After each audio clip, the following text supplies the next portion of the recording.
This is a Heartifact Network podcast. Find us at heartifactstudios.com.au. Welcome back to StrayaMania. It's the only wrestling podcast called StrayaMania. I'm your host, Ricki Needs, as always, joined by Michael Thompson. Hello. David Yang. What up? Where was the enthusiasm just then, Ricki? Oh, mate, it's hump day. I'm a bit not enthused. Not a big week of wrestling for you. I mean, it was a pretty good week of wrestling, to be honest. There's some stuff happened. It was pretty cool, but I was going to say, actually, I'm coming off 3 days off. I've got to start work again tonight for like 6 days straight. Hump day is actually a good thing too, because it's a good excuse to drink during the middle of the week, because why not? You can drink at any point in the week. Are you Michael. drunk right now? Is that what's going on? I wish I was, but I had to drive here, and there were cops behind me for the entire trip up here. Yeah, I'm on the way with that. I got to work tonight, so no drinking for Ricki. But I'm just living life. But I know you're just living life. I'm just living life. But we'll drink Friday Yang. We'll have a few brewskis. Yeah, true. Well, we'll touch on that at the end of the show. Yeah, we will. Yeah, but let's jump into the news, Michael, because I just know you want to. I've always got some news. You know, where's your laptop? You didn't bring your laptop? Oh, laptop is in my car, but you know what? The beauties of a mobile phone, ladies and gentlemen. That's a good point. Is that mobile phone working? Mobile phone is working. Okay, that's good. I got my mobile phone back from, I'm not going to defame it because of, Vodafone. Took the words right out of me. Thank you, Rickster. That's fine. Did you say Vodafone? No, I said... Oh, okay. You And at this point, you'll cut You heard nothing. to news soundtrack. Bang. So we probably know the not news doing of that. the passing of King Kong Bundy, but former, Yes, very sad. but unfortunately, some person or some former WWE star decided that he wanted to confuse King Kong Bundy with another superstar who passed away last year, George the Animal Steel. And I'm talking about our Have mate, you seen this? Real One. Oh, I was going to Enzo say, was Amore. this the Enzo tweet? Real One, also known as Enzo Amore. Oh, my has God. been roasted on social media. More roasted than when Collingwood thought they were leading the jail team match on Monday, which was pretty funny as well. Good one. But, so he basically says, like, the gist of it was, I'm going to miss seeing you with your green tongue biting the turnbuckles. Yeah, Rest that in was peace, the King Kong part Bundy. Yeah. of the tweet that I looked back and I was like, Wait. because up until that point, I was like, okay, Wait. I'm not the biggest King Kong Bunny market, right? Yeah. Like, so, like, I don't Yeah. really know too much. Very before our time. Yeah, and then he hits that point in the tweet. I'm like, what are you doing? but- like, no, what no, the but- fuck are you no, talking no, no, about? But this gets funnier, No. because this is what Enzo said, because he realised that he was actually in the wrong. Just Google. He was in the wrong, but yet he decided to still go on with it. So it started he with did. the epitome of pro wrestling. I recall going to 2 Madison Square Garden shows with my grandparents. My grandpa, Rafella, loved him and hyped him up the whole ride in. Play wrestlers risk it all on that night, but I'll never forget the guy with the green tongue who ate the turnbuckle. # rest in peace, King Kong Buddy. After getting ripped into... Haha, alright. It was King Kong Bundy versus George the Animal Steel. Lord forgive me, rest in peace, King Kong. I'm not going to delete the tweet, dog. I'll take it on the chin, have at it, trolls. Fair? It's funny when I pull up Google and rather than read about news, my preemptive Google search shows articles about my tweet earlier today. How about commemorate a guy's life and career in articles and publications instead of making more clickbait? So far from about. Seriously. Donkey Udade. Fair. Still funny, though. Oh, no, hilarious. Still But funny. fair response. To the trolls. I mean, yeah, good on him for saving himself. And let's just assume that it definitely was a George Animal Steel versus King Kong Bundy match. That's totally definitely what was on the card that night at Madison Square Garden. That's just just Google before you fucking do something. Just before you tweet, just Google that shit, man.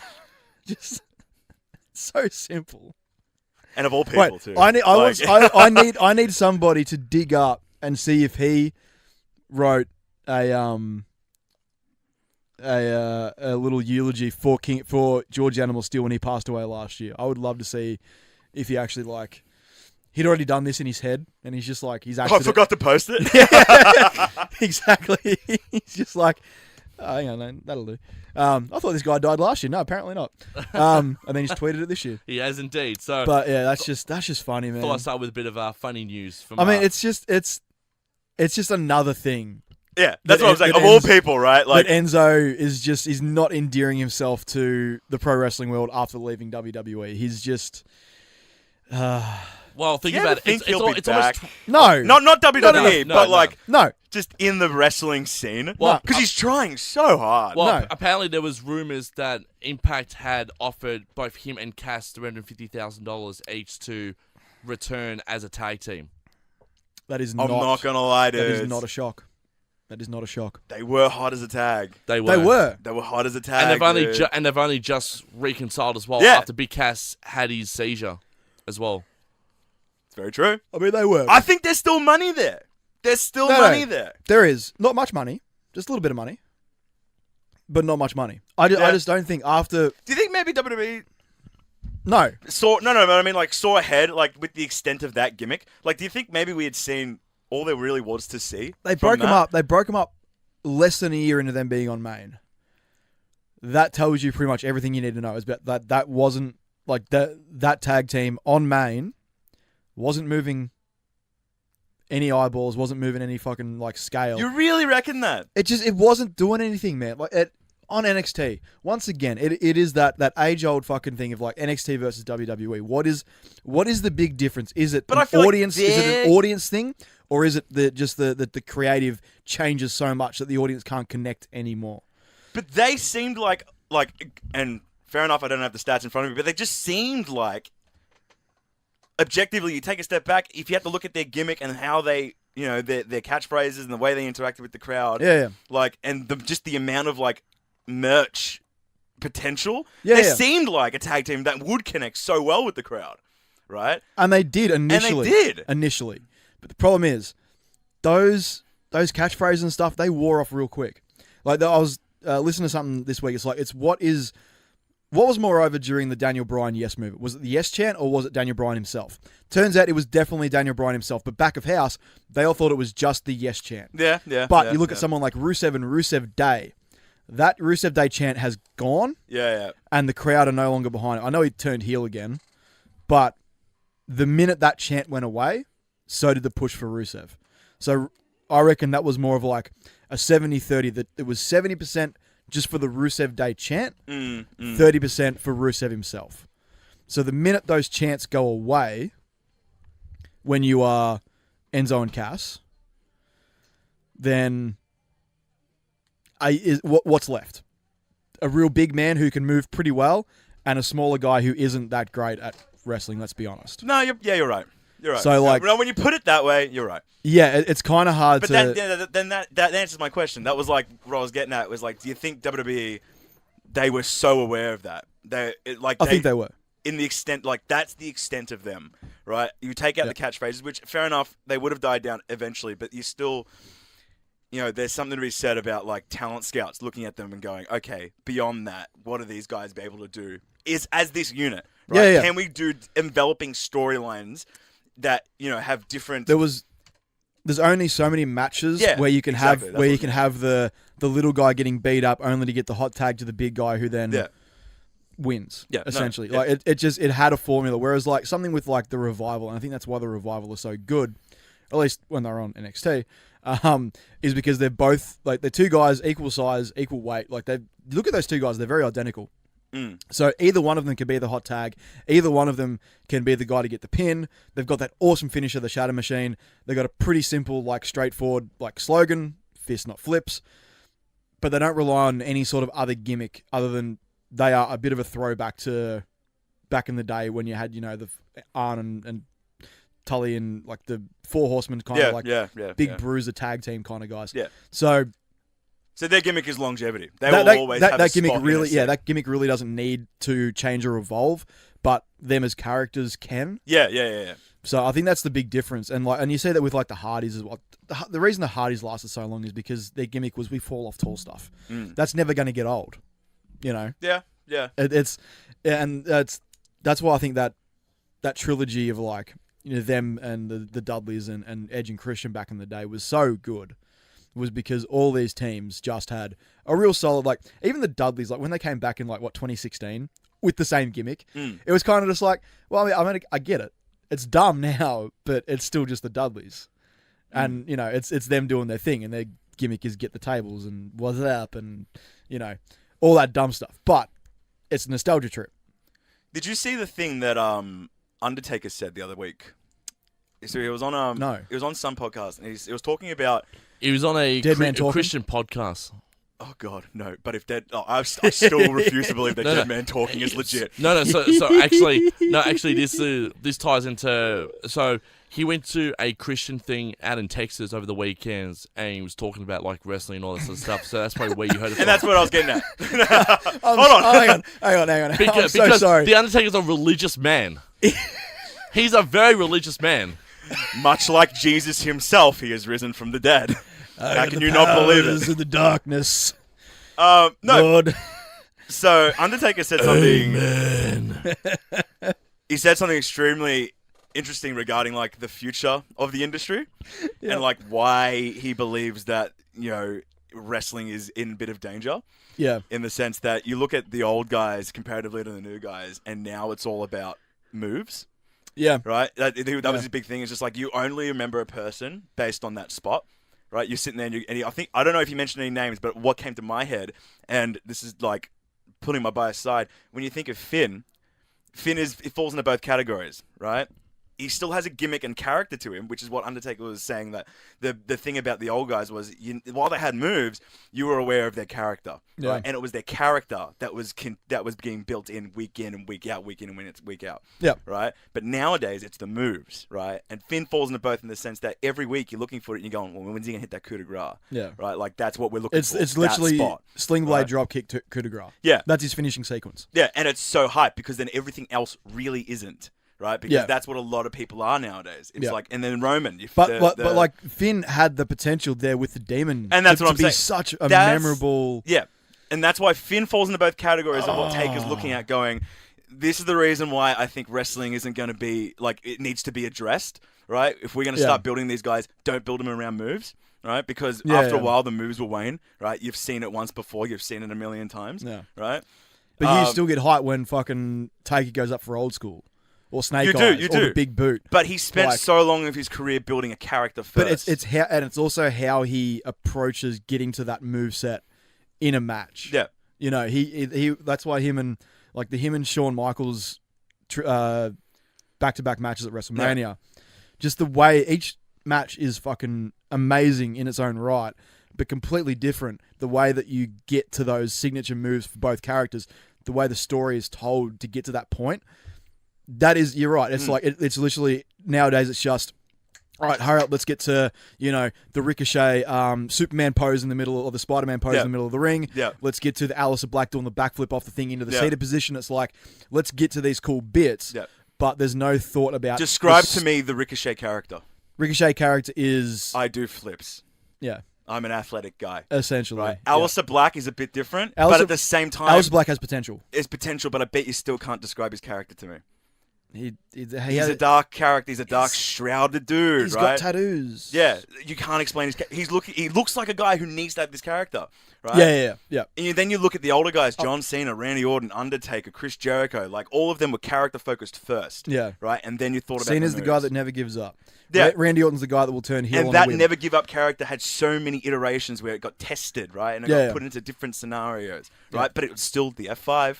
Right, it was still the STFU, not the F5. My God, FU. The FU, right? The FU / attitude adjustment, / attitude adjustment / STFU. Those were like the moves, right? Which you knew were coming, but it was based around his character first, right? Because his character was the one that was shining through the matches. Yeah. The same with Undertaker, and that bleeds into what we're discussing with the Undertaker. Like he has all of these moves, which we know him for: the tombstone, the fucking the last ride, choke slam, all those that are highly spots, right, and do finish matches. But every other Arsenal thing in his moveset is still crisp and good, right? But it all works into him as a character, right? And then that's how it gets shown through the match, right? It's not just like, okay, we're wrestling, we're playing, and then I go for the coup de grace, right? We're wrestling, we're playing. Here comes the RKO, right? Randy Orton's now falling into that weird limbo where it's like now he's just a move. Have I got some news about Randy Orton? Yeah. What happened with Randy? His wife, Kim Marie, posted a video up on Twitter of Randy Orton twerking. Have you seen this? No, I haven't. It's beautiful. It's beautiful. We'll put it up on our... put it up on So he's link it at the bottom. She's in his garage gym. like just peering through some bloody gym equipment with her phone out, and he's pointing at somebody. There's somebody that's out of frame that we can't see. And I think it might be one of his kids, I'd say. Yeah, maybe his daughter or something he's like dancing, and then he like starts twerking and shit. Walks inside, sees that his wife is filming him, and he just starts cracking up laughing. He's like, "Oh goddamn! I was trying to pop him over there. Like he's trying to pop someone else, and he ended up popping himself." Did you say pop? Yeah, he did. I love it when I was trying to pop. These wrestling terms come out. He's like, I was just trying to pop him. It is the best thing ever. Randy's just like, God, I love him. He's done it all. He can fucking do what he wants now. He's got free reign, man. He honestly does. Absolute free reign. He can genuinely do whatever the fuck he wants. Yeah, man. God, I love him. He's just, and especially like when please don't change Randy. When Joe came out and he was like tearing down everybody in that, I think it was like the Daniel Bryan, like building up to the Elimination Chamber. He just like tore down every single person.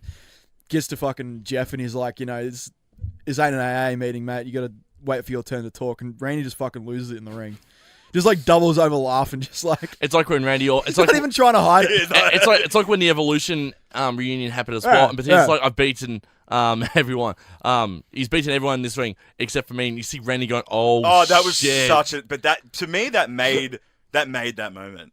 Was just how just Randy I wouldn't going, even say breaking character. I say it now. It's just a part of who he is, right? Where he just breaks it like that. And then sometimes when he botches and all that, he makes that like really going. Stupid. He likes that. He makes that oh shit face. Like there was a time when he botched that backdrop where he puts him on the announce table. He did to one of the Singh brothers and almost broke one of their necks. Oh yeah. He just does the whoops face. He's like, oh shit. Like, that's just that dude has got to have free reign backstage. Oh, definitely. Like no one's telling him what to do. What were we talking about before the Taker thing? I have no idea. It was the revival. And I was I'm just sitting here trying to think why I went off on that segue. Yeah. Because it was for a point. Yeah. And I think it was that. And because we're looking at we're talking about the revival and why they're going to be so long sustaining. Whether they do stay in WWE or not, I think is kind of still up in the air a little bit. But like that gimmick works in AEW, in WWE, it works in everywhere. TNA, in wherever it goes. It's just we old school. We don't rely on like the one move they do that is impressive is the Shatter Machine because it is a hell of a finisher. But everything else they do, it's just stiff uppercut, stiff chop, leg sweep. They do the chop block really well. It's just like a real good base set of like all the wrestling moves that you get taught in wrestling school, first couple of weeks, but they've done them so well. It's natural. It's just reflexes for them now. Yeah. And they just do it goddamn well. And their tag psychology is fucking phenomenal. And underlining all that is just it. Like you said, it was so simple. The gimmick is just we're old school. Yeah. Right. Like we're bringing that back. But that is like because it's so simple and so broad in its nature. Yeah. It has long-standing potential to and legends right? like Tully Blanchard have put the revival over as that next big thing because Tully sees a lot of the revival in what he was when he was in the Brainbusters and the Four Horsemen as well. Yeah. It is such a callback. And to that's why Arn Tully as well. And Arn as well. Anderson, when Arn before he got fired as well, Arn apparently loved working closely with the revival because he used to throw amazing, like they threw amazing stuff at him. He used to throw amazing stuff back at them about how to enhance that character. Also, Scott Dawson has the prettiest looking spine buster. He does in the world, much like Arn's. Yeah, I know. It is just. It's him, and then Bobby Roode's got a great spine buster too. Bobby Roode has a good one. It's not as crisp. And then Carl Anderson. Carl Anderson. Dude, Carl's got the most underrated spine buster in the world. Oh, it's a thing of beauty. Dude, Arn Anderson hit one a couple of years ago on Ziggler. Oh, actually, it wasn't even that long ago. But like the man is pushing like what, 65, like mid-60s, and he's still got the crispest spine buster. Yeah. Like it's nuts, and it's one of those moves that in theory looks so simple to hit. Yeah, but like I've tried it. Like there's a lot of finesse in how you land the spine buster. Yeah, you yourself because you don't want to fall on the other person. Yeah, that's the art there. I'm guessing you kind of got to roll to the side as you land. It's more like you place them, but then when you do that, you got to sell to make it look like you slammed them. Yeah. Right? Like, that's where the art is. And then you add into the fact that if you want to do an Arn one where it's not like... So Triple H has a good spine buster too. He does. I'm thinking about like one where it's just up and down. Right? Like Batista's. Batista's is an easy one. Is an ugly spine buster. They run at you, he comes up and he puts you down, he doesn't twist. You add in that twist, you're off balance, right? Yeah. Then it becomes harder, but it looks so fucking good. Well, it just looks like you're using that momentum for your favour. Yeah. Oh, spine buster's got to be one of the prettiest. Drop kicks are the prettiest moves too. Oh, well, I mean, Okada's drop kick is fucking... Yeah, Randy's drop kick. Randy's a great drop kick. Randy's drop kick is a thing of beauty. I used to love his diving crossbody. I used to love of his as well. His diving crossbody and his power slam. He's got the best power slam. He does. He's got the quickest. Him and Goldust. Goldust's power slam is still just the crispest shit going around. Like that, the power slam, and then into the drop down punch up. Just, I love Goldust. I do too. Where's he at? As a wrestler, he's so fucking pure. Yeah. Like, I've never heard anything bad about him in the ring, right? You never hear a wrestler go, work with Goldust, it sucked, right? Yeah. Like, you don't hear any of that. Everyone puts him over. Yeah, he's so good. His character has got to be the most, I want to say, uniquest. Like, but then you're thinking like Undertaker, right? No, it's one of those characters that I didn't think it'd last this long. It shouldn't have lasted this long. No, but I think without that, you don't have a Velveteen Dream character. Yeah, you don't. Yeah, because you don't. That's like the natural. He is the proof of concept of of having like some weird androgynous kind of like, character. 100%. Okay, well that's another thing. Velveteen Dream. I can tell you everything about that character. That is a well fleshed out character, and then he backs it up with this amazing ring style. I think the only problem with Velveteen Dream is that there's so much of it because there's been variances already, like really quickly, right, in his career. Like there hasn't been a long sustaining, aside from the Black feud, where that was one arc of his character drawn out. Aside from that, he's had very quick iterations in how his character has changed that hasn't been fleshed. I get it. You're 100% right, because when it comes to characters nowadays, you immediately think, oh, Velveteen Dream's got to be at the top. He's so quirky. I literally only know him for his gimmick. Yeah. Right? I couldn't tell you what his finisher is. Like, that's how good it is of a character it is for me. I can tell you his finisher. No, I'm not saying I don't know. I'm just saying, off the top of my head, what do I think of first when I think of Velveteen? I think of the character. Yeah. Right? That's good. There's just so much to it that it can get drowning. It is, yeah. As it goes forward. But there was this brilliant little moment where it was TakeOver Phoenix. So for the Rumble. He wasn't on the card. But he obviously had that bit at the end of the night after the showing off the air where it was like him and they set up for the halftime heat. Yeah. 3-on-3 tag. But during the pay-per-view, he got out of a car. So he pulls up like backstage, gets out of a car, 2 women on his arms. And I tweeted out, I have no idea who these women are to Velveteen Dream. Are they friends? Are they lovers? Are they his sisters?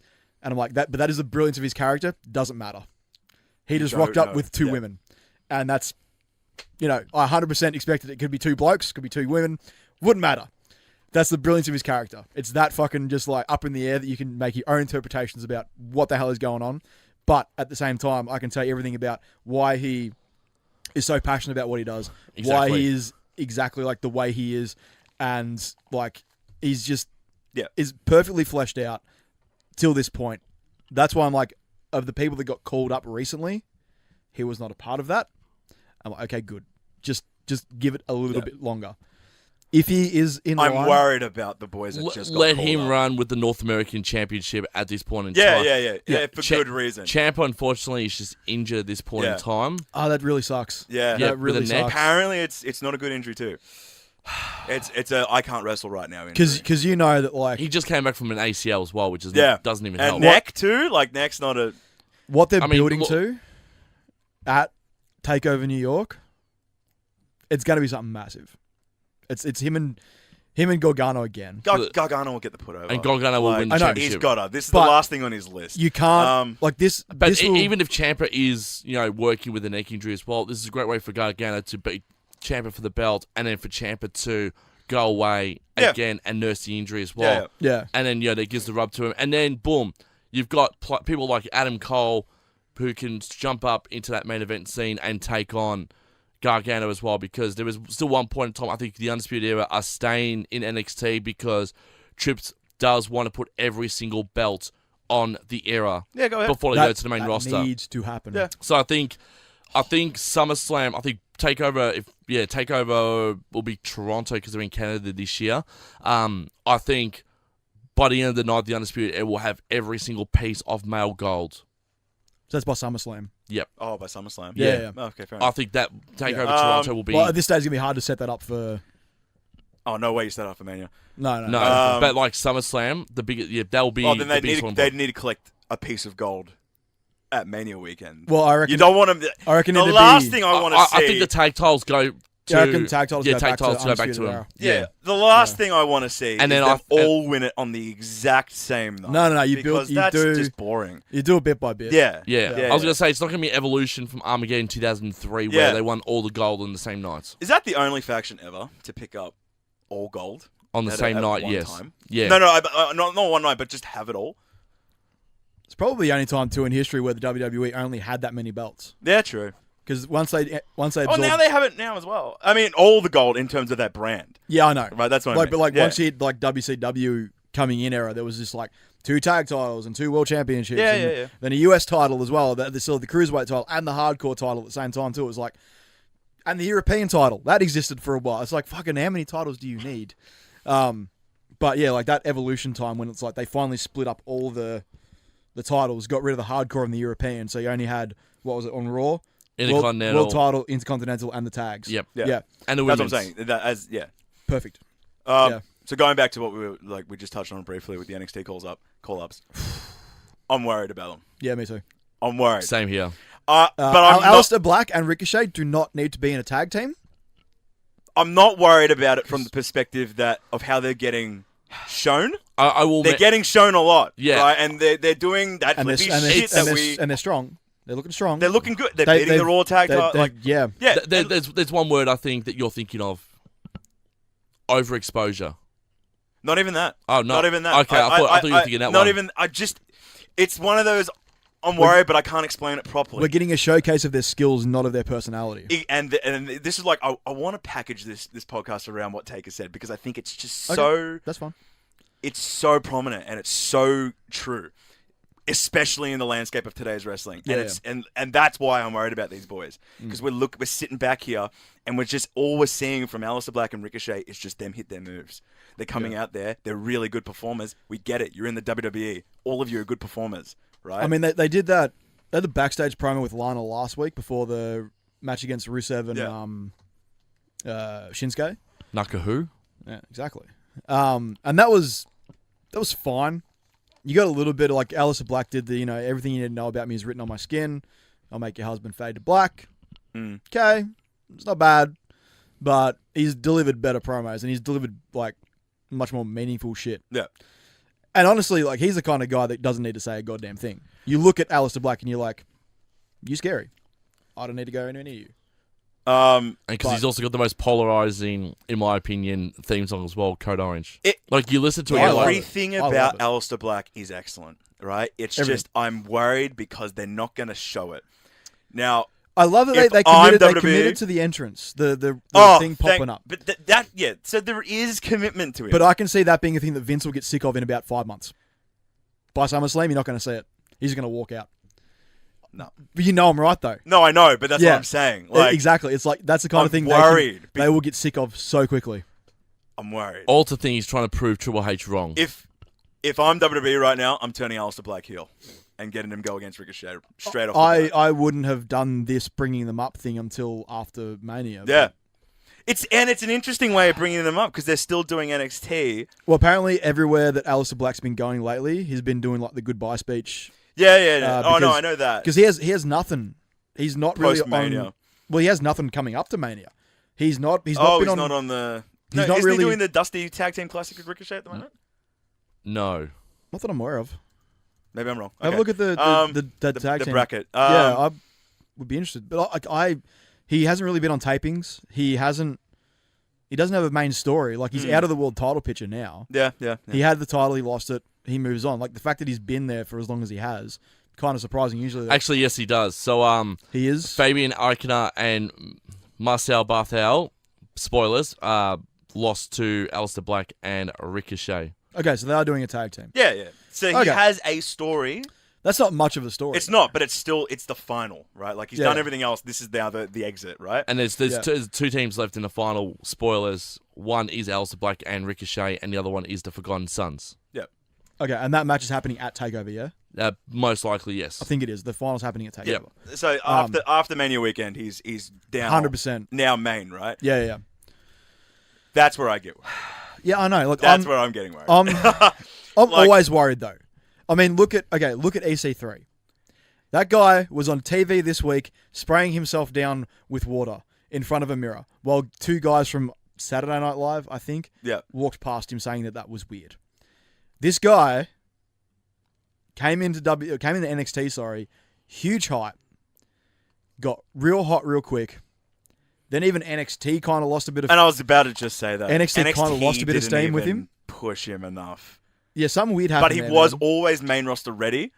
But I just don't think 100%. But there was enough gimmick development. That's why he should have stayed down in NXT for a little bit longer to develop it further. I know he's the top 1%. That's about his only gimmick, though. Like, I mean, he's not... And then he came on... Writing ain't easy. Writing is not easy. Apparently it's not. It's not. I don't know. What do you... I don't know why we stiff creative so much, because we're sitting here, we're like, all right, like, we can pick apart this shit, but we can't improve it. No, we can't. We can't improve it. Plus, Vince apparently rocks up, 3-4 hours late to meetings, and the writers are there until 3:30, 4 o'clock in the morning with Vince, because Vince decides to rock up at 10:30, 11 o'clock at night time and go, all right, what have you got for me? That's just Vince, though. That's shit. We're going to do things my way. Who's the best character in WWE right now? Best character? Yeah. Triple H. Yep. That promo, because I know that promo was amazing. But it's the best promo of 2019, and I'm sticking by it. Yep. But problem is with that promo, do you know what it does? It devalues every other fucking rivalry going into Mania right now. Yeah. Because he was like, this isn't about characters. This isn't about, whatever. This is just me and Dave, going head to head. It's like, well, shut the fuck up. Because you can't go at devaluing Seth v. Brock, because that has been a long time coming and needs a bit of fucking heat. Or Ronda, Becky, and Charlotte. Ronda, Becky, and Charlotte, you can't devalue that either. And that's getting real fucking personal, and there is a really blurred line. Shout out to those girls. They're doing a fucking excellent job. They are. They are doing an excellent job without having television time. As I've said, much of it. I'm not saying they don't have television time, but the shit that they're doing on social media. They're the closing segment this week. Oh no, but what I'm saying is like the shit that they're doing outside. I know of TV. But do you buy into the workshoot? No. Do you buy into the workshoot that Ronda is actually pissed at Becky for what she's been saying? Yes. No. I think she is pissed off. I think she. No. There were a few things that were taken to heart, and it feels like Bret Hart, Shawn Michaels, 97 with Becky and Ronda right now. I think we're beyond all that now when it comes to wrestling. Well, Ronda's on her way out. I think we are. Ronda's on her way out. Allegedly. And she's allegedly, but she's voiced her displeasure at WWE with how her character was in the last few months in regards to what happened at Survivor Series with not facing Becky, and for Charlotte to... That might be fair as a work shoot. There might be displeasure, but then they've just written it into a story, right? Which then work shoot. This is like going on what that was. Is that I believe we're beyond that now. Where it's just everything is so shoot in terms of like how Bret and Shawn was, right? Becky and Ronda it's 100% not scripted, but 100% written off beforehand. It's just those two. It's got it 100% has to. So you reckon every single one of those tweets has gone through? It's gone through at least Ronda. A social media manager at WWE. They've had to sign off on it. I think they've signed off on them, saying you have a bit of reign on your creativity. Okay. But I think every time Becky has come out and attacked Ronda, it had to have been like, can I say that? Is it okay if I stiff your husband a little bit? And she's just like, yeah, all right. Go ahead. Well, but don't tell me what you're saying, but just go ahead. Because apparently they weren't too happy with the word dick being used in a tweet. Yeah. Which that's WWE though. Yeah. That's just them, right? But we're beyond that now. 100% all of this is being written off. Plus, WWE need to make more of an edgier product. But they're just not writing it for them. No. That's the brilliance of it. Right? And what WWE need to do more now is they need to make more of an edgier product, because I think at this point in time, there's still a big concern with AEW and what they might produce and all that, because the more edgy product they can create, the more their fans are going to stick with them and not head over to AEW. I think that's where, after Mania, we're going to see more of an edgier product. I would love to see more of an edgier product from WWE. I'm sick of hearing about all this. They're going to head over to AEW shit. They've done one rally, and they've done 2 rallies, and they did All In. Yeah, look, I haven't no idea what kind of. I haven't watched Being the Elite since the first announcement of AEW. Yeah, I'm kind of just shut up and let's just get on with it, shall we? And I think that's possibly the mindset of a lot of wrestling fans. Yeah. And all the ones that are like, I'm going to AEW if WWE doesn't change their product are the minority, right? They are the minority by a fair chunk. Like, I'm looking forward. I literally don't care what AEW does until they actually do something. I'm looking forward to Double or Nothing. I think it's going to be a fun show. It's going to be a look and you're an idiot if you're not, right? And like, I'm going to find a way to stream it illegally and not give them a cent. Mostly because I don't think there is an Australian model for their pay-per-view. Like, do we have Fight TV? Do we have access to Fight TV? We do have Fight TV here. We do. It's not like VPN blocked or whatever? No. Okay. So we'll be able to access Fight TV. That's just another subscription I've got to get now. Fuck me. So nothing in your place then? Yeah, probably. But it's like, I just want it to hurry up and just get here. Yeah. And that's what, let's not talk about, WWE's scared of AEW, so let's quickly change the product right now. They can't be scared of something that doesn't... What the fuck are they scared of? They can't be... What are they scared of? It doesn't exist yet. Nothing happens. It doesn't really exist. No, they're not doing anything. And obviously, if this is even somewhat true, and Cody's just sitting there going, we've done nothing, and we got them on their fucking heels. That's not true, though. Like, they're not actually scared. Fuck no. They're not. Because, they're barely even scared of New Japan. They're the WWE. And AEW is not even going to be better than New Japan. Yeah. Right? Like... Not right away, anyway. Not right away. No. Like, there's years into this before we even start to sweat. Or WWE even has to start... not even WWE. NXT has to start sweating. Yeah. Right? Because main roster is going to be fine. Raw and SmackDown are fine. SmackDown's moving over to Fox at the end of this year. Yeah. On a 1 year deal. Oh, for the time but being. It's going to... They're what they're doing and what they're showing with SmackDown now. The Fox executives are a little bit sketchy in regards to long-term stuff with SmackDown because at this point in time, they're wanting the ratings to improve, which is why WWE are creating a bit more of an edgier product. Yeah. Not because of AEW on their doorstep, but because they have this deal with Fox right here. Right? AEW hasn't got to deal with Fox. And then why are we talking about AEW? And then USA Network, I think that deal runs out, I believe, next year as well. So I think if SmackDown does well in the first few months, then Fox might contemplate putting Raw on Fox as well. Yeah. But it's going to feel weird, though, because... we've been through this with Friday SmackDown. We're going to go back to it in October this year. We went from Thursday to Friday to Thursday to Tuesday. We're now going back to Friday. I get it. But if that's the biggest thing we're going to stiff them for, I personally like the ring of Friday Night SmackDown. I always loved it. Yeah. Friday nights were the best. Best nights. But if that's the thing that we're looking at going, I hate WWE right now because I hate it when they switch from Thursday to Tuesday to Friday to Thursday back to Tuesday and now Friday again. It's like if that's the biggest problem they have, no, that's fine. Then what the fuck? they just like the biggest. For me, I'm just a bit annoyed with just constantly changing the days for SmackDown. That's fine. That's just my little nitpick of WWE. Let's face it. SmackDown has always been a Tuesday show. It's just when they decided to air it on Thursday has always changed. Or Friday. Yeah, it's always been taped on a Tuesday. But this is going to be live on a Friday night. If it's actually going to be like live, then that's a bit different. Which means it's going to go... I was going to say not really much competition, but another small wrestling promotion also now does stuff on Fridays, which airs on Saturdays as well in Australia. But... They might have to change their time yet again so they don't have to compete or try to compete with That's SmackDown. them trying to compete against WWE. It's not WWE trying to compete against them. All right, let's make that clear. I'm not mentioning the name because you guys know the name. All right. Is it Impact? It is Impact. Yep. So Impact are going to, again, they're going to have to move their time slot again in October knowing that, WWE are going to have the Friday night time slot because the new executive at Impact have basically said, we want to put our product on a day where WWE doesn't have anything on. That would make sense. Makes sense. Yeah. Right? They are the ones that tried to compete with WWE when they first popped up, and that did not work well. Enough talk about AEW. They've done nothing. Just hurry up and become something. And this is not a stiff saying that they're not going to. No. It's just that they've done nothing, I'm just sick so of don't talk about it. I'm just kind of sick of hearing about it. Wait until Double or Nothing. Wait until there's a weekly show. And then let's start breaking it down going, all right, now that we know that they're a product that's a similar situation to WWE. Yeah. Right? Because you know what? Even aside from maybe even New Japan. I'm not sure if they want a weekly show, but there's no other product like WWE. It doesn't exist. So unless AEW comes out there and goes, we're going to do a show every single Wednesday with a pay-per-view once a month that does this, this, and this, then they're not even in the same competition. No. They're not. No company is.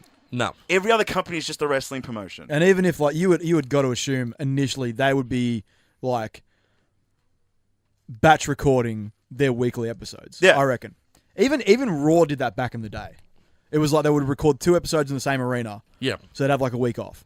And like they did that over Christmas. Yeah, I was going to say, they do that now over Christmas and New Year's. Which is good. But like they used to, okay, one of the biggest Raws of all time, which is when Mick Foley won the title, was a pre-record. The death of WCW. That's how they right knew there. the fucking results, because someone was there the week before and said, oh, by the way, Foley won the belt. Yeah, Bischoff said it on Live Nitro saying that idiot Mick Foley's going to win the biggest championship prize. That's going to put butts in seats. But like everybody... 5 million people tuned over from Nitro to bloody Raw to watch it happen, and that's when the death of WCW began. Yeah. And the thing you probably could do.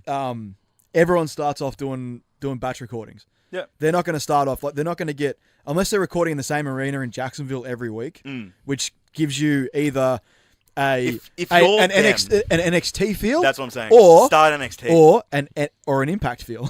Yep. You've got to find Impact record in the same fucking arena every week too. So well, to be fair, I was going to say, what's the difference? Impact were really smart when they first started because they were doing stuff at the Asylum and that was their home for 4 or 5 years. Now, AEW, hopefully they can do something similar and stay in the same arena, similar to what NXT well, do I mean, now is with Full Sail. that value, or is turning AEW into a traveling brand, is that value? Well, if you want to feel more like WWE and you want to compete with them, you got to start taking that shit on the road. Not in the first couple of years at least. Then in the first couple of years, let's not even talk about AEW being in the same league as WWE. I want to stick with Jacksonville just for the fact, keep it there. Keep it at Jacksonville just for the fact that for them, it's a good way for them to make money and for them to create a following. And people can fly to Jacksonville, people can travel to Jacksonville, from close by to go to AEW if they want to, if they love the product so much. The same people that go to Full Sail University to watch NXT. Exactly. Yeah, same crowd. Exactly, which is good. I was actually going to say another bit of news as well. Half an hour later. That's fine. Ty Dillinger has officially booked his first match post WWE. Excuse me, he's Sean Spears now? Okay, is that what he's going on? Yeah. I was going to say. It's not a good name. And he's taking I'm not the biggest fan. He's taking on Impact Wrestling's Moose on the 14th of June. That's pretty cool. Which is a good match. Like Moose Sean Spears, though. I know. I was saying this. Not a great name. I was saying this the other day. What's his real name? Oh, fuck, I don't know. It's like, it used to be his Twitter handle. Because Ronnie Arnelli. Yeah, that's what it was. What's worse? Right, you know what? No, you can't stiff a guy's shoot name. I feel like it's just not cool to stiff a guy's shoot name. Could have just gone with like Sean Spears is worse. Like Santino's gone back to his old name of Anthony Corelli. What's similar to Ty? Die Dillinger? Dillinger. Oh, that would have worked. Tillinger. Tillinger. Oh, got you on that one, WWE. You can't get it. Was like Hornswoggle changed it to just Swoggle. What the hell is Tillinger doing in the Impact Zone? The perfect 11. Yeah.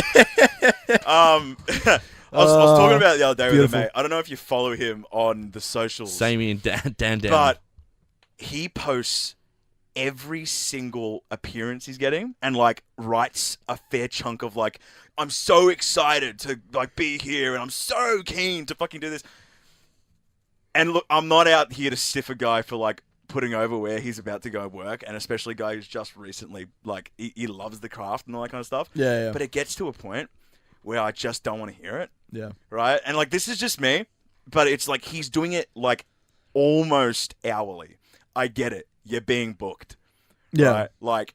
I don't need to know about FWA over in Alaska where you're inviting some other guy and you're writing me this paragraph long I'm really excited to wrestle for FWA. This company is... And then an hour later, you've done almost a template screen, a template.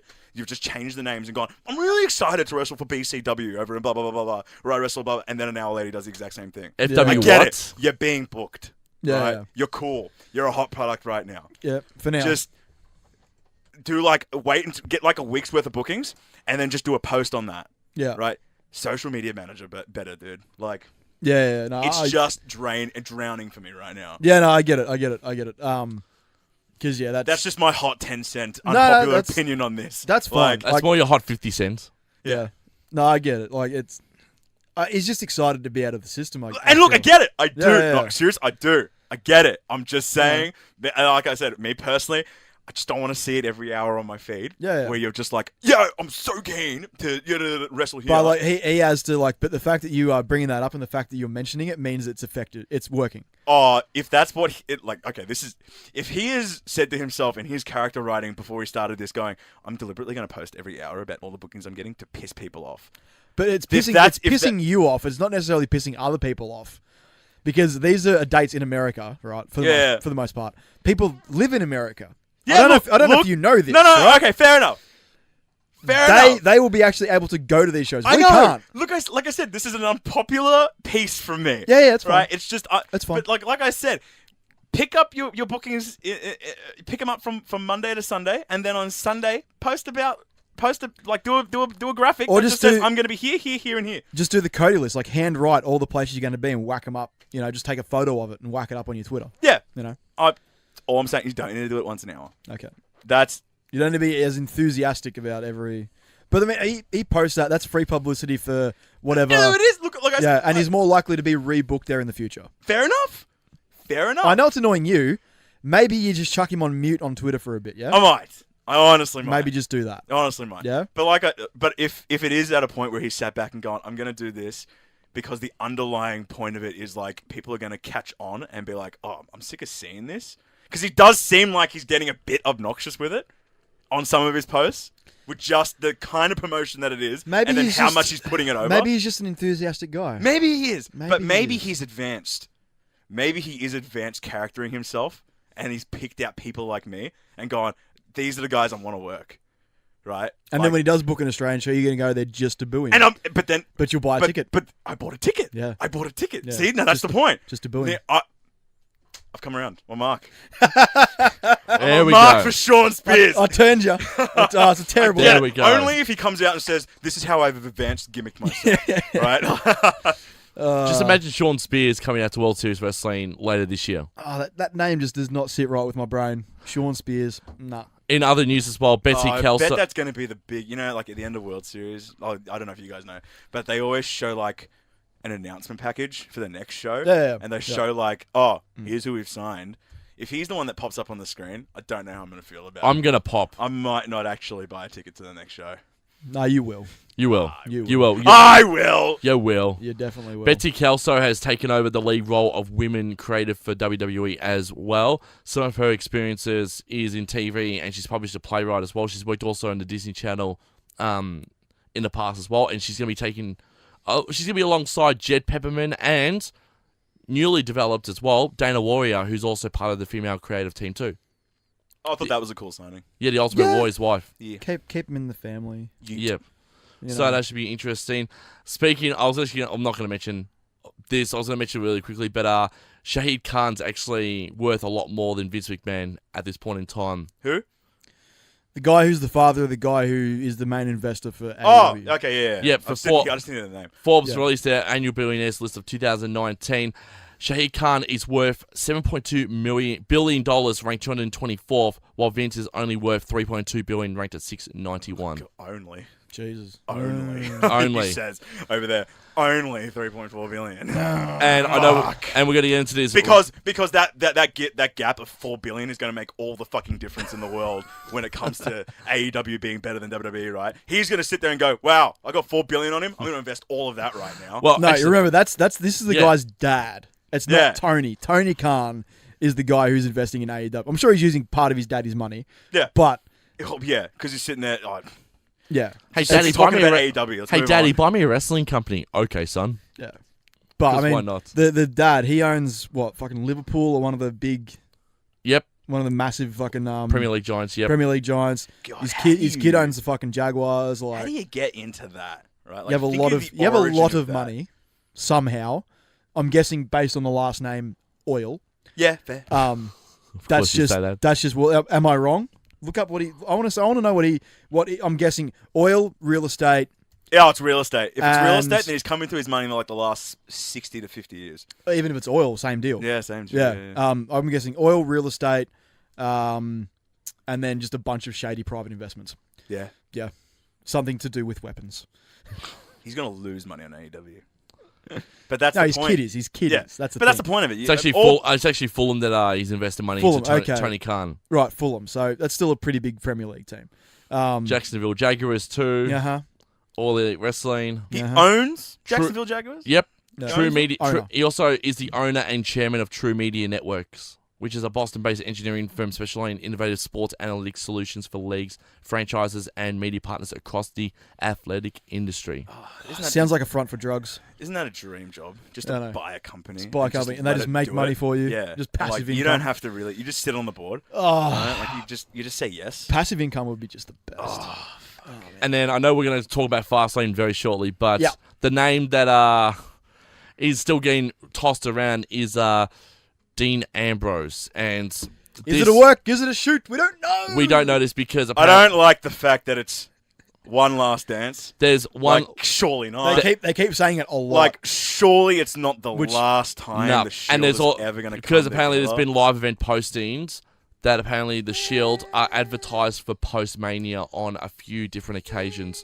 But then again, as we like to say on the podcast, card subjected to change. Damn straight. And that's my news.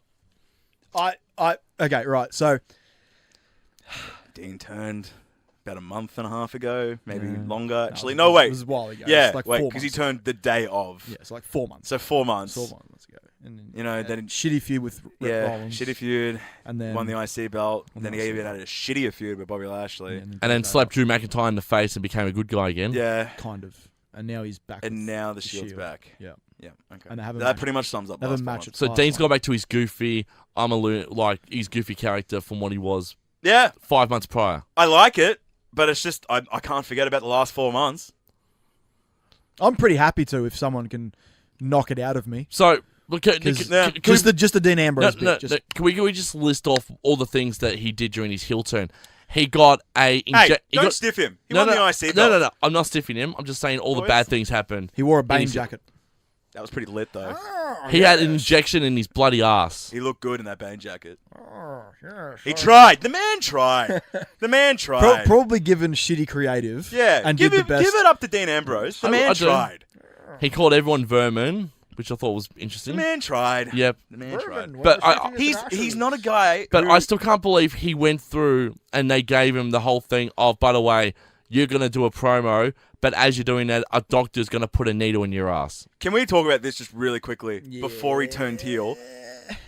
I've always said, and it's in the backlog of the podcast, Dean Ambrose is not a character that needs to be heel.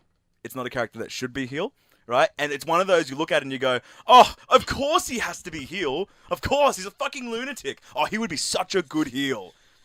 This is an example of him just not being a good heel. It was just Dean being Dean. I prefer Dean being Dean. When That's all that he matters. goes down the really goofy face route that I don't like, but when he sort of plays in that middle area... Yeah. Play that tween that is actually really over. Like, okay, the interaction with him and Triple H a couple of weeks ago. Yes. Perfect Dean Ambrose.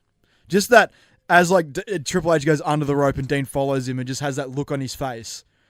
And he's like, does your wife have to do it for you? Whatever the fuck it was. It's perfect. That's that little area where Dean Ambrose can play in perfectly. Anything either side of that, done work. But if you just focus in on that weird, just left of center, odd motherfucker who just says everything that comes to his mind. Yeah. That's Dean Ambrose. Give me 2016 Dean Ambrose again. Minus the cowboy hat. Remember the big cowboy hat? When the fuck did he wear the cowboy hat in 2016? It was like right after the brand split. I like WWE champion Dean Ambrose. Well, it was when he was WWE champion. They went to not Vegas, but somewhere else where there's casinos. Yeah, right. And he had this big foam cowboy hat on. Arizona, Mohegan Sun? Something like that, yeah. Yeah. I think it was Arizona. But just give me that 2016 Dean Ambrose. It's not. It wasn't even that derived. Give me SummerSlam versus Dolph Ziggler Dean Ambrose. That was the best Dean Ambrose. That was actually, it was a pretty poor. I felt bad for both men because it was supposed to be a good match. It was just little garbage. It was not a good match. No, but it was supposed to be a good match. Like, I was excited for Ambrose and Ziggler. I thought, oh yeah, these two have never wrestled each other before. Let's see what these guys can do. They can't their work. Styles wouldn't work. They can't work with each other. Their styles just won't work, I reckon. There's some people that just don't have to wrestle each other because their styles just won't work. Yeah. Like, it's just... Yeah. It's just the nature of things. Yeah. Dean Ambrose should never have wrestled Dolph Ziggler. Shall we head to Fastlane, boys? Let's do it. Predictions? Have you got it, or do you want me to get it? I got it. Load them up. I got it right here. Oh, beautiful. Oh, Okie dokie lee do. For some reason, this is on the kickoff show. Rey Mysterio versus Andrade. Where's the rest of his name? Oh, that's right. They got rid of it. It's just Andrade now, dude. Andrade. It's so dumb. What is wrong with Andrade Cien Almas? Well, they also got rid of Otis's name and Tucker's name as well. But that's fine. Otis and Tucker work. Only when you say them like that. Like Otis and Tucker. Say the other way. Tucker and Otis. Still works too, but what I'm saying is like I don't need to sit there and say Otis blah blah blah, blah Tucker blah blah blah blah. Otis Dozovic and Tucker Knight. It's not that hard to say. Alright, whatever. I've forgotten already. Tucky. See how useless their last names were? Tucky. He's literally called Dozer though. It was on his jacket this week on Raw. It still said Dozer. He's the big bulldozer. Okay, fuck. Tucky. Tweet your displeasure. Stacks and wakes, baby! Andrade goes over. Sure, Andrade. I think Andrade as well, but I think they're going to have one hell of a match at WrestleMania. Probably, yeah. Raw Tag Team Championships. The Revival is champions versus Aleister Black and Ricochet versus Bobby Roode and Chad Gable. Black and Ricochet go over here. No fucking way. No. They do. Revival retained. No. Revival retained because Aleister Black turns on Ricochet. Revival retained because they are a tag team. They are not two NXT superstars put together for the hell of it. And Bobby Roode and Chad Gable, well, fuck them. Well, Bobby Roode, there's actually talk. I think Roode is moments away from, or they're planning to have him turn on Gable post Fastlane. That makes sense. At least they've gotten him doing something. But yeah. But Bobby's going to be a heel again, which is good. Cause the Revival, the actual tag team of this tag team. Just remember, they got a job at entrance on Raw this week. This is not to say that Ricochet and Aleister Black can't be a tag team, right? It's just that I don't think they should start as a tag team right now. No, I know. Right? It's not to say that Okay, but you look at them, right? No. I'm agreeing with you. I'm just saying No. it's not to say that they can't be a tag team. No, I know. But like the Revival, Like they can move into doing a tag team The Revival gimmick. have a name as a tag team. Like they are a team. Yeah. They should win everything. Do you interesting discussion just really quickly. Okay. Do you think tag teams have to be under that kind of like motif? Always like gotta have a tag team name. Gotta have like a gimmicky entrance that we always do together. No. Gotta have a gimmicky theme song together. Not necessarily, but it helps when you want to make them believable as a tag team. I think you can do that in other ways as well. In the same way that John Cena and Shawn Michaels won the tag team titles all those years ago. Oh, right? John Cena and The Miz won the tag team titles. Yeah, but it's so believable in the sense that they're two really fucking good wrestlers, right? That if you put them in the ring and then if you tell the story of, all right, I guess if we put our differences aside for a second and just be naturally how we are as great wrestlers, yeah, I know, then we can work together to work this out really quickly and there's to win. There's one team that epitomised that. We go back to the Attitude Era. Mick Foley, The Rock and Sock Connection. But then they became Rock and Sock Connection. Like I'm talking about, like it's a harder story to tell than just being like, "Yo, we spent 15 years together as a tag team." Like that, obviously, that's how I'd want it in a perfect world. But that's not to say that we can't spend maybe 1 or 2 weeks with about 5 minutes each week just going, "Yo, we're two really fucking good guys. Couple of world titles between us. Yada yada yada. Let's just put it aside. We know how to wrestle. We know how to. We've done tags before. Let's go out there and let's just try." Right? Rather than just have these people, like the way they do most of those, I mean, where it's just like two guys come together, it's because they hate each other. And it's just like, I guess we're forced to do it. But if you turn the switch, who's to say that they can't be a great tag team? I mean, Miz and Shane were a great example when they won the belts at Royal Rumble. No, but that's because Shane's the best in the world. 1/3 of the best in the world. Yeah. And the Miz is the other 2/3. Yeah. Yep.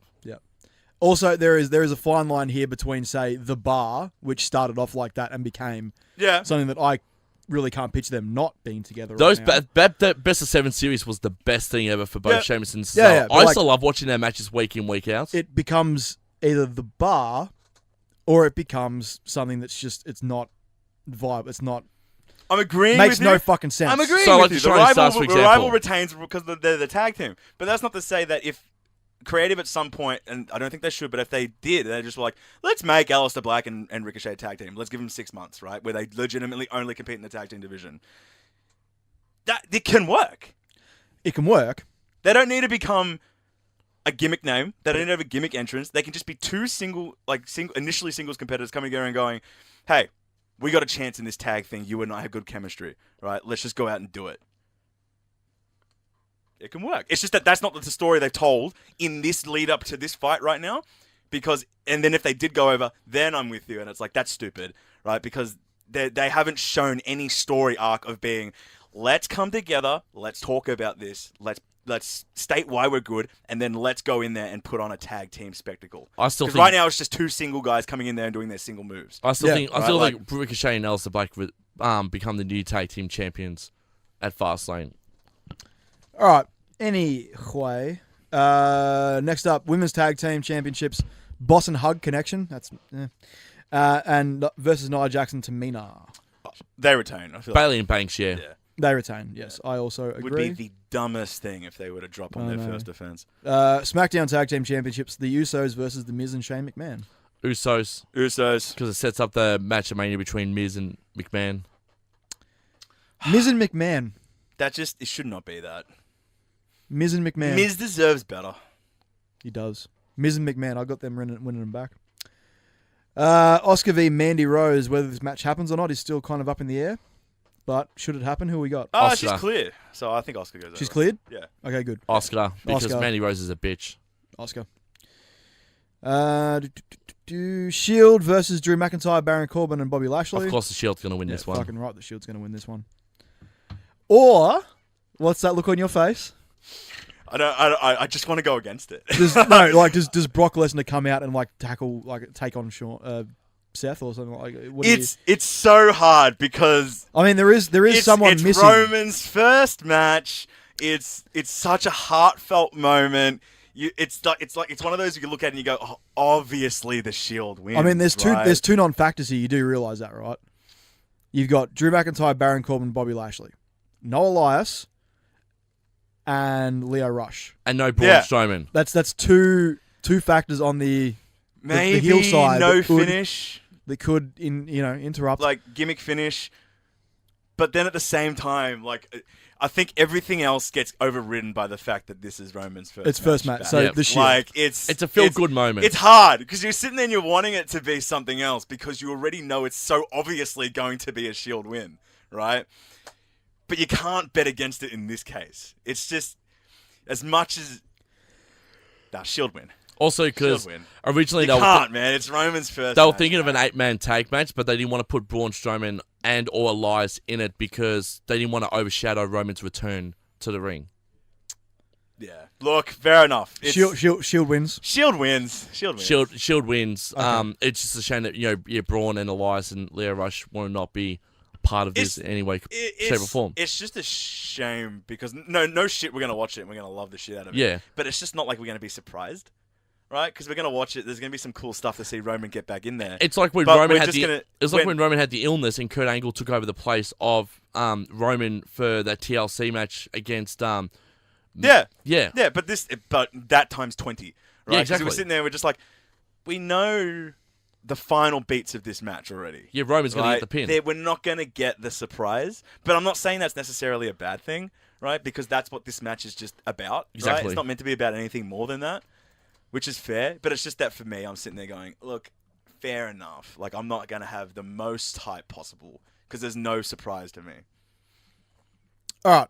Go on. Becky Lynch versus Charlotte Flair. If Becky wins, she is added to the WrestleMania match. Once again, this just doesn't feel like a surprise one. No, it's going to be Becky. Unless... No. Just no. Nah, man, no. Like, coming out of Fastlane, they've got a month to get to Mania. There's no fucking way. There's no fucking way in hell they're going to have to somehow shoehorn her back in. Even though how heel of a move. Even though she won the Rumble. Oh, there's been so many occasions where the Rumble winner has won and then they just had it tested the next pay-per-view. But this isn't even Rey tested. Mysterio, She is having to. Rey Mysterio, John Cena. She is having to earn her shot again. Yeah, fair. She hasn't lost that shot. Fair. That shot should still be there. Look, you're right. It's obviously fucking Becky, stupid. but like the fact this match should honestly be Charlotte trying to get into the match, it should be. and at least that puts Becky on the back foot going into WrestleMania. Then there's a bit of a surprise in this match, right? Yeah. Like we're not sitting there going, Charlotte, "Oh, Becky won." Oh god. The only thing, Fucking didn't see that. the only coming. reason Charlotte is in this match is because Vince McMahon said so. And I know Vince McMahon, the buck stops with him, but you've got to assume that in kayfabe, winning the Rumble is some kind of contractual thing where you go and sign a contract saying that you get a shot at WrestleMania. I agree. It's I couldn't dumb, agree with you but more. they've made it as transparent as possible. Becky wins this. Becky goes to Mania. Triple threat match. Yeah, no, I agree. So Becky? It's got to be, but Yeah. you know, now that we're talking about the card, there doesn't seem to be any kind of like. There's not many surprises. Yeah. This should be pretty straightforward. And then the match. Was that it? No. there's one more. Daniel Bryan versus Kevin Owens for the WWE title. I like to believe that maybe. You believe wrong, sir. No, I see. Like I know.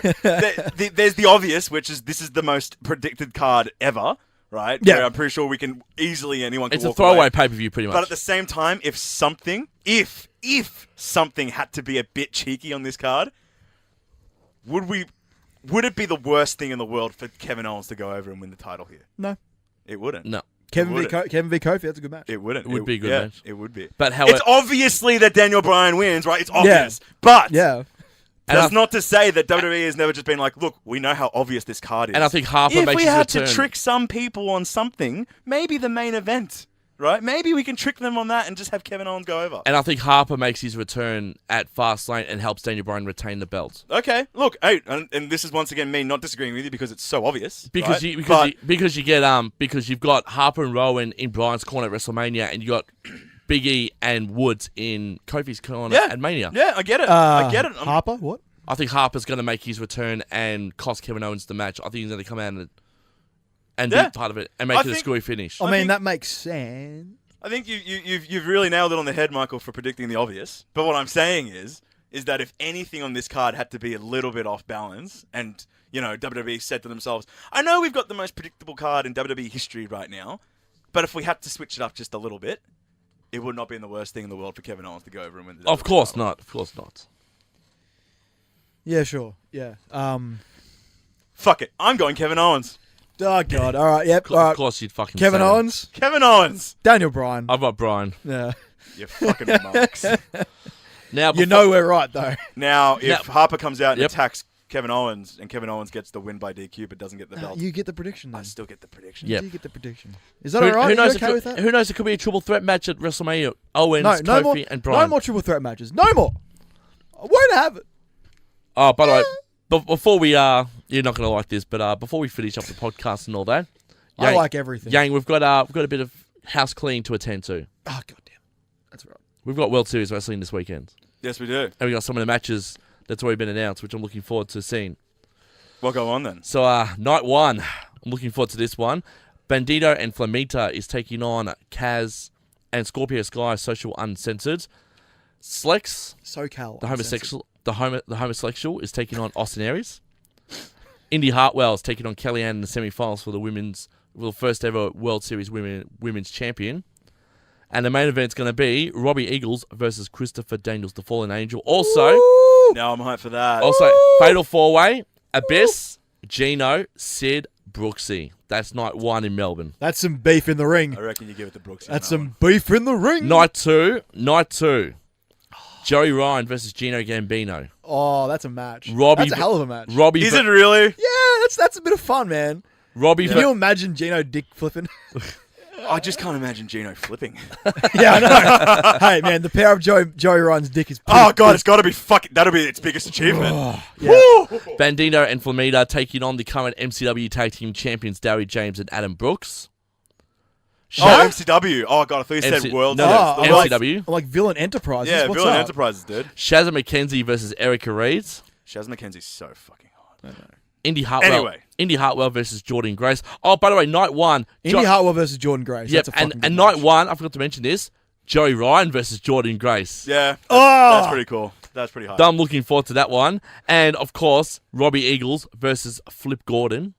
Isn't he versing Austin Aries, or is that one of the other ones? That was Sydney? That's still a Sydney, yeah. good match, though. That's a really good match. Yeah. Fuck. I'm so pissed I'm not going.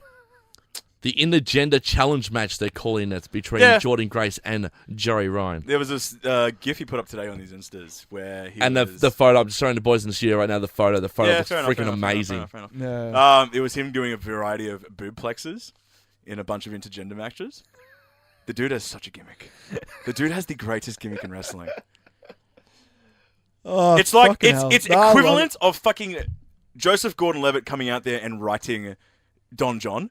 And just going, I'm going to write this, and I'm going to fucking star in it, and I'm going to cast Scarlett Johansson, and we're just going to have sex throughout the entire movie. Like, he's just booked himself into the greatest role in all of movie history. He's a genius. And Joey Ryan is like, I'm just going to book myself into the greatest gimmick of all time. I want to make people touch my dick. Yeah, people touch my dick. I have this, like, huge dick. I just eat a lollipop as my finisher, and I can give boob plexes, and it's okay, because I'm Joey Ryan. And the other two big And matches... he's got his hot British wife. Yeah. Like, what the fuck? And the other two big matches on night 2 in Melbourne on Saturday night, Brian Cage versus Scorpio Sky. Mm-hmm. And for the World Series Wrestling Tag Team Championships, Villain Enterprises taking on SoCal. I think it's pretty foregone conclusion that Villain Enterprises drops at the end of this tour. Well... Because of Marty's potential future commitments. But SoCal are already signed to AEW. But end of the tour. Was that the Sydney one? It's whoever they verse in Sydney is the final. Yeah, same with the Abyss too, because the Abyss is signed with WWE now as a producer. Yeah. But WWE have but like, is AEW going to allow these guys to keep coming back out to the World Series Wrestling? Could be. Which would be. I hope so. We know Cody is a massive fan of World Series. Cody's put them over. And Cody is a big dog. Yeah, he's a big dog. And Cody's come out for World Series. And if I'm World Series and they've come up to me and just gone, hey, would you... It's like, fuck yeah. I really don't see like any reason that Marty would drop the tag belt now just because of an upcoming potential new contract. Fair. I mean, he's out of contract, I think, right after WrestleMania time, which is after the Ring of Honor New Japan Super Show at Madison Square Garden. So, like, that's then. Like, there's no real reason, like, unless they are going to start, like, once AEW kicks off properly in May, if they're going to make all these contracts exclusive, I doubt it. These guys are going to have the ability to go and wrestle. Like Kenny, in his contract, it's written in. He can go back to New Japan whenever he wants. I think Cody will do a partnership with World Series Wrestling in some capacity to let people like himself and the Bucks, and maybe even Jericho and Park, if they ever want to do World Series Wrestling down the line too, to make the trip as well. And I don't think World Series has that deeper pockets just yet. Ooh, not yet. Could you imagine? But imagine bastard Park. But Jericho. Oh, Jericho would not. Jericho would not. Jericho would, just for the fact that he loves the country. He loves Australia. No. He loves Australia. But he's also Chris Jericho. He ain't coming out for a fucking arena less than 10,000 people. Like, I do not expect Chris Jericho to be have it at Festival Hall then. Have World Series Wrestling. Have it at Festival Hall. Not going to sell it out. With Jericho, you could. Not going to sell it out. No. One name does not make a wrestling card. Thank you. One name does not make a wrestling card. Unless your name's Brock Lesnar. Thank you. Thank you. We finished it there. I was going to say, Brock does not sell arenas. Yeah, he does. he literally does. That is the dumbest thing I think I've ever heard. Oh, my God. And we caught that on live on the podcast, too. Cut it. Snip that. We're going to cut that. Snip that. All right. Just give me that piece of audio. All right, I will. Oh, do not. We're done. Do not. Do not. Anyway. Do not ruin me. Anyway. Do not ruin me with his shenanigans. Anyway. I will end you, Yang. We're done. Stop. I will end you. Anyway. Bitch. You can follow us everywhere at StrayaMania at StraManiaPod on Twitter and Instagram, and StrayaMania Podcast. Facebook and the YouTube. You can follow me everywhere at Ricki Needs at RICKINEEDS. Twitter, Instagram, and YouTube. Michael? I'm out. Oh, Michael's done. Okay, David, socials. _ the Halfcast Prince on Instagram. Get around that. Socials will be linked at the bottom of. Yeah, they'll all be down there. Yep. Get around that. Get around us. Get around wrestling this week. If you go on a World Series, enjoy it. You too, and all the other people in all the fine cities of Australia this weekend going to World Series Wrestling. Enjoy the weekend wrestling. Enjoy Fastlane. We'll be back next week to wrap up all the good things and begin the road to WrestleMania. See ya. This is a Heartifact Network podcast. Find us at heartifactstudios.com.au.